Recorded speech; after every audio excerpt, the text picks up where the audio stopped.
Have you recently experienced a major setback in life? When dealing with a setback, it's easy to find yourself in a position where you simply don't know how to move forward or find happiness again.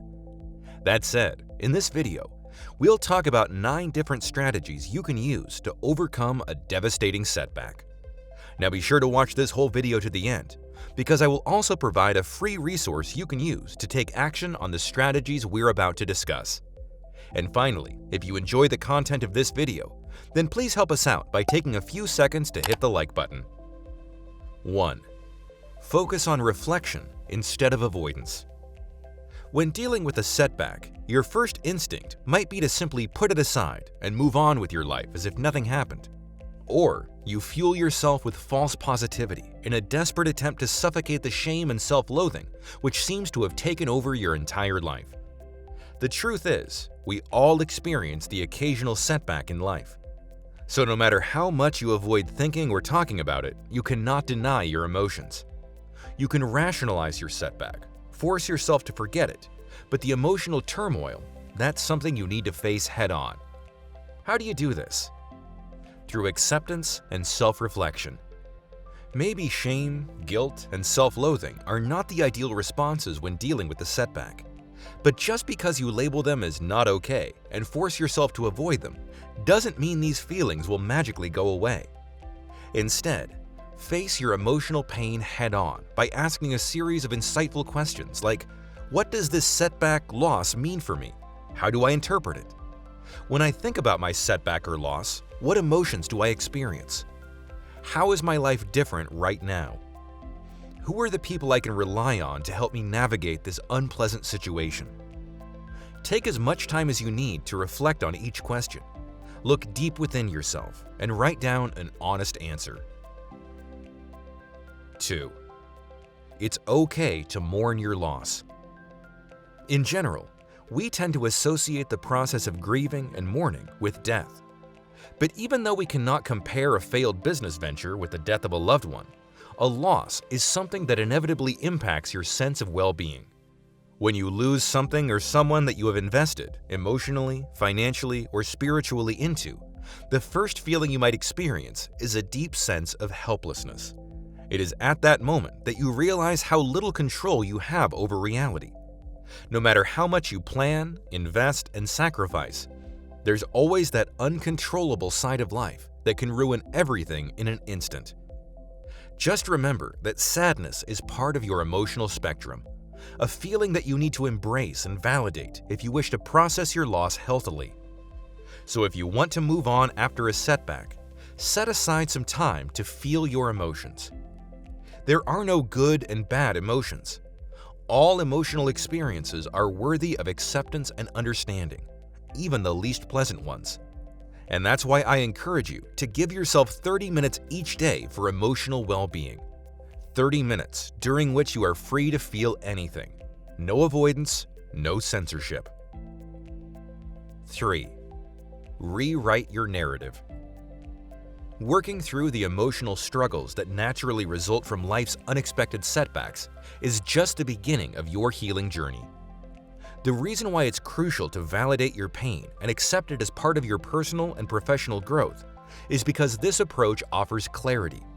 You cannot rebuild yourself from a place of guilt, helplessness, and self-loathing. It is only when you integrate the unpleasant experience that you can envision a different future. So if you wish to be happy again, you need a fresh start. Maybe not right now. Maybe you still need some time to process everything you've been through. In essence, rewriting your narrative means letting go of the victim mentality, owning your failure or loss, and planning your next move. So what does a fresh start look like? Maybe it's a new relationship or a new business venture. Perhaps you'll discover an exciting passion or a completely different career path. It's your start, your narrative, your vision, your future. Remember, a setback doesn't signal the end of your journey, but the need to change or maybe adapt your trajectory. One way to get started with rewriting your narrative is to practice journaling. Journaling is an effective way to process your emotional struggles and rewrite your narrative. Whether you prefer the pen and paper version or the digital one, keeping a journal helps you regain clarity and sketch out your next steps. Ideally, you should spend at least 5 minutes each day journaling your thoughts. Consistency is crucial. Remember, the main purpose of journaling is to help you get out of your head, so write whatever comes to mind. 4. Master your discomfort zone. Even if you work through your emotional pain and rewrite your narrative, chances are you might still feel like you don't know how to be happy again. And that's okay. Clarity takes time and patience. Change, regardless of whether it's for the better or worse, involves discomfort. No one likes to feel clueless and uncomfortable. No one sails into uncharted waters because it's nice and cozy. We do it because it's the only way to reach authentic happiness and growth. But you can use this setback as an opportunity to expand your discomfort zone and build emotional resilience. One way to do this is to build a habit where you regularly take a daily mindful moment. Here is a quick way to build this practice. Find a comfortable position. Take a few deep breaths. Close your eyes. Allow your mind to wander. Observe the thoughts and sensations that you experience without getting caught up in them. No need to focus on something specific. Just observe from a place of calm and non-judgment. You'll find that doing this simple practice will help you build emotional resilience when it comes to getting out of your comfort zone. Now, if you want additional strategies, then check out our video on the 7-step process for getting out of your comfort zone. 5. Build emotional resilience. In essence, emotional resilience is the ability to navigate your entire emotional spectrum without getting sideswiped by the unpleasant feelings and experiences that life occasionally throws down your path. Being emotionally resilient means finding the strength and courage to adapt to stress, adversity, and even trauma. It is an attitude that you adopt when you realize that even though you cannot control every aspect of your life, you can always choose how to react in the face of adversity. To help you get a better sense of what I'm talking about, here are 3 fundamental components of emotional resilience. 1. Self-confidence. Relying on yourself, trusting your inner power, knowing your strengths, but also your limits. 2. Calm, serenity. Taking things as they are, having a balanced outlook on life, avoiding extreme reactions. 3. Perseverance. Showing self-discipline, moving forward despite adversity, staying involved, not giving up. When it comes to overcoming a setback, emotional resilience is a vital skill that brings long-term benefits. And here is a quick 4-step process for building this skill. 1. Recognize the emotion that you're experiencing. Don't settle for, "I feel bad." Give shape to your emotional experience. 2. Accept your emotion, regardless of whether you label it as pleasant or unpleasant, good or bad. 3. Understand the meaning behind your emotion, where it comes from, and where it takes you. 4. Don't identify with the emotion that you experience at a given moment. You are too complex to be reduced to a single experience. 6. Get active. One of the biggest risks associated with a setback is depression. And with depression comes idleness. In other words, you slowly fall victim to comfort because you don't feel like taking another risk and perhaps facing another setback. Or maybe you don't feel you have the energy to start over. The point is, depression can prompt you to fabricate all sorts of reasons why you should remain safe and cozy. But it doesn't have to be like that. Not if you find the strength to overcome the "I don't feel doing it" mentality. As harsh as it may sound, not being in the right mood to do something should not be an excuse to spend the entire day scrolling through social media or vegging out in front of the TV. But I get it. It's hard to feel motivated and pumped after a setback. So one quick way to overcome your feeling of inertia is to remember a simple rule.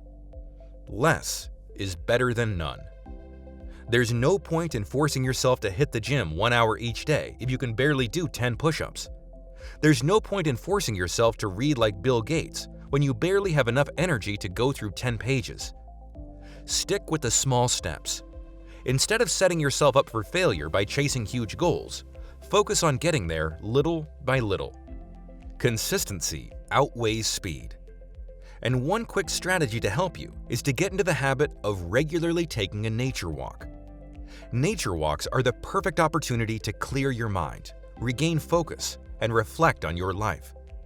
Whether you prefer forest trails, mountain hikes, or a quick trip to your local park, spending time in nature once or twice a week is a pleasant way to get active and recharge your batteries. 7.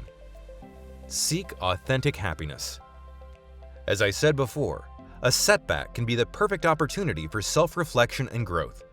Maybe now's the time to reevaluate your decisions, recalibrate your perspective, and rediscover your core values. Sometimes a setback can be a real eye-opener. Maybe you realize that the path you've chosen wasn't yours. In other words, the decisions we make and the paths we take are not always in tune with our core values. It's not uncommon for people to make romantic or career choices based on what their family, friends, or society in general labels as the right decision. Even if this wasn't your case, it's always smart to reconnect with your core values before embarking on a new journey. It is only when you stay true to your values and character strengths that you will be able to achieve authentic and lasting happiness. One way to do this is to discover and cultivate your character strengths. To get started, go to viacharacter.org and take the free survey.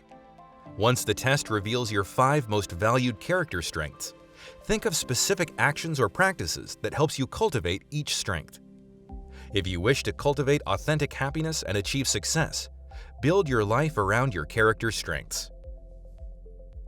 8. Start planning your next move. When you feel like you've regained your inner balance and learned everything there was to learn from your setback, then it's time to plan your next move. Just like rewriting your narrative, planning allows you to gain clarity and envision the future you want to build for yourself. When it comes to planning, I believe in the pen and paper approach. In other words, pick up a pen and start putting your plans on paper. It doesn't have to be something super specific. Your only purpose right now should be to explore different ideas and identify potential resources. Even if you don't feel inspired right now, I encourage you to sketch out a few ideas. Maybe some will come to fruition, or maybe not. Maybe tomorrow or 1 month from now, you'll come up with a better vision for your future. What matters most is to never stop trying.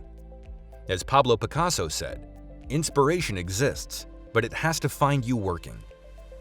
One strategy that can help is to practice visualization.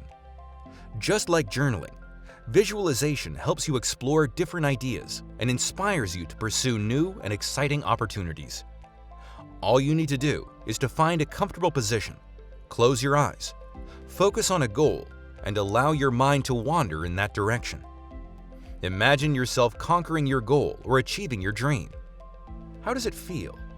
What has changed? What were the obstacles you had to overcome? How did you manage to achieve your goal? Who was the first person who notices your victory? And to get started with this goal, you can create what's known as a SMART goal. To learn more, watch our video on the 21 SMART goal examples. 9. Find your tribe. Human beings tend to flourish and thrive in groups.